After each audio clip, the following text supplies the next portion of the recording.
SecturaPaq is cloud-based estimating software, so I can just come into a browser, and when I come in, I'm already logged in as a user, but we can go in and we can attach to any types of CRM you may have.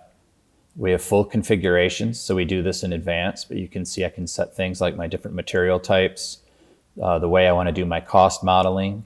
I have customization, so we can tie into other programs. You notice my REST APIs, and I can set up my whole organization.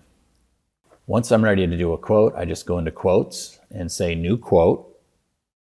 Now that I have a new quote number, I can come in and pick an organization name that can be read from my CRM or from any other database where I may have my customers.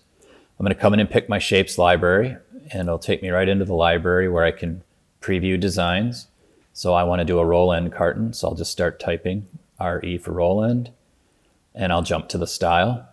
I'm able to pick materials, so you can edit from my board tables. I can have as many or as few of those as I like. I can change my quantities.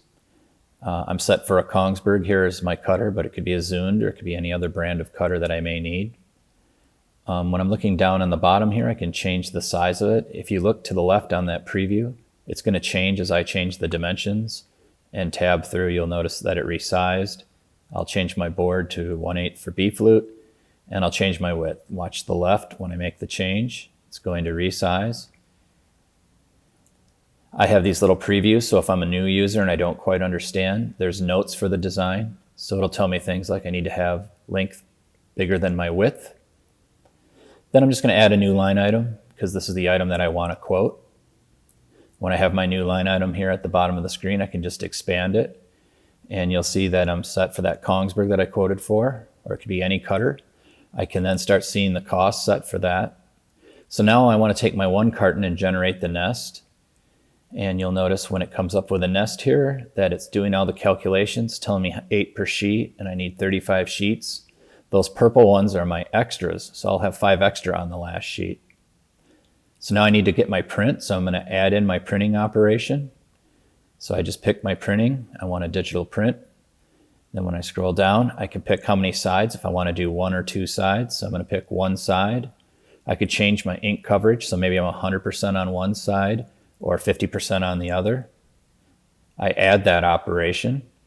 And then you'll notice now I have my secondary costs with my inks. I'm set up for cutting and going to an HP printer, could be any printer. And now I'm getting all of my costs added together. So now that I have my costs, I can see my primary and my secondary costs. I have control and can adjust everything. So I'm just going to complete my quote. And when I complete the quote, I'm now going to be able to have different options. If I'm hooked to an email server, I could just email out any of the forms that I might want. When I can also come in and output a quote. So I can say, all right, I want to do a quote detail.